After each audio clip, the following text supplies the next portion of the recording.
Thank you very much. I have listened to what Raila Odinga had to say regarding the finance bill and the measures that he's going to take. First of all, I must say that I'm happy that for the first time Raila seems to be changing tune and coming to God. First of all, he started his speech by quoting the Bible. So he's learning very well from William Ruto. He should have learned this before. Maybe, but anyway, the best time was yesterday, the next best time is today.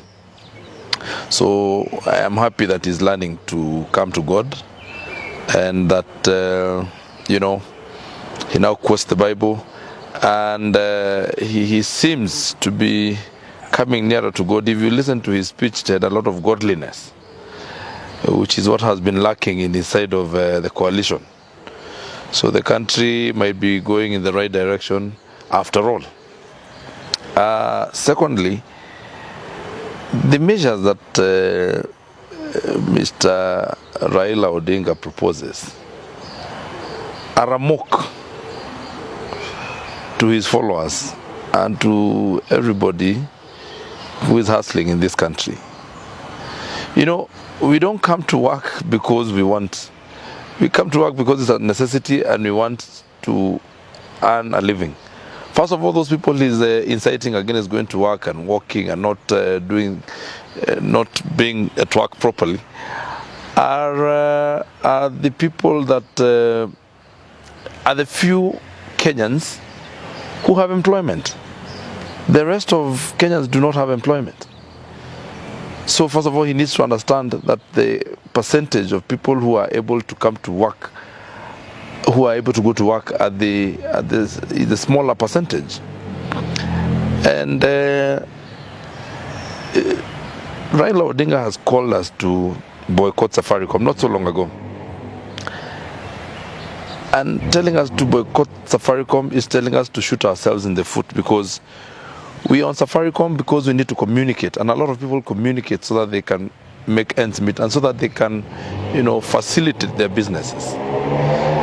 So I've listened to all those proposals. They're good. Asking people to carpool is a very noble thing.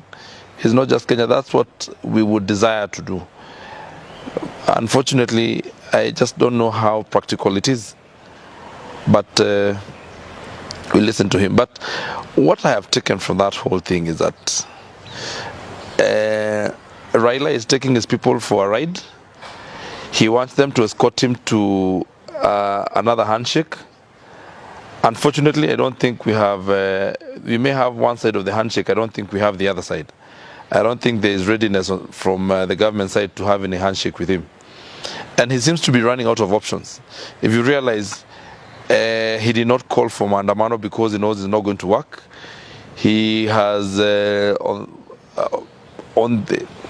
the contrary, put the ball in the eyes of the hustlers who he's leading. And he tells them what to do as he continues to walk and walk away. I mean, it is paradoxical for Raila Odinga to tell people not to give way on the roads and continue to get into a convoy that is led by the police with sirens to remove the same people that he means he's confusing. He's just talked to ask them to get off the road.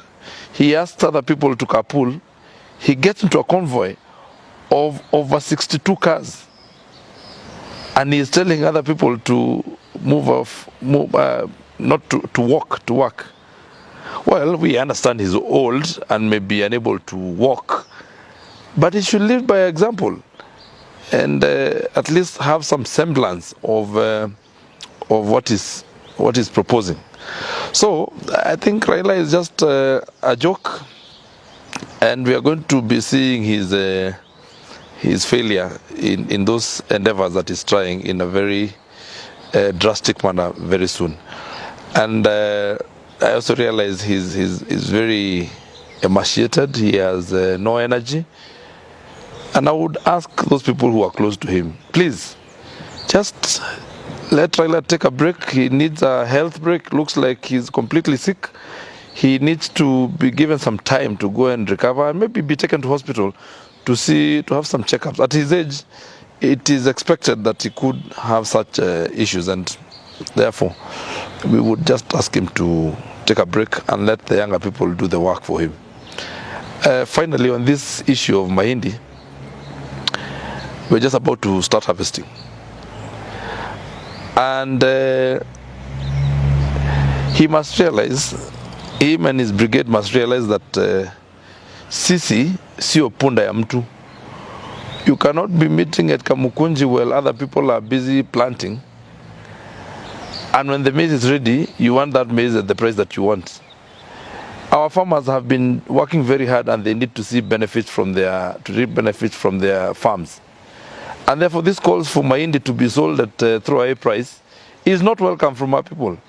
Our people do not want to hear that. Our people want to sell a bag of maize at 5,000, 6,000 shillings.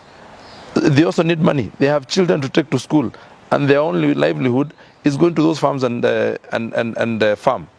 So please, wewe kama uliona mahindi ikipandwa na watu wengine, wewe ukaenda kupiga kengele na kuvaa kofia kwa kichwa, kuvaa sufuria kwa kichwa, ni shida yako. Sisi mahindi tumeweka na tunauza bei kali. Sasa nyinyi mjipange. Huko kwa na mbele. Sisi, we want, this country belongs to all of us. We are also suffering. The people who have put in painful work of tilling land, of planting, of making sure that these crops are well taken care of harvesting, and then you're telling us you want it for free. So we go farm and then we bring you maize for free. Haiwezekani. It's not possible. That's not going to happen. You will buy. Hiyo ndo mutafanya, mutanunua. Kwani mnafikiria sisi ni punda yenu? Sisi punda yenu, wachaneni na sisi. Hiyo maneno haiwezekani. Asante sana.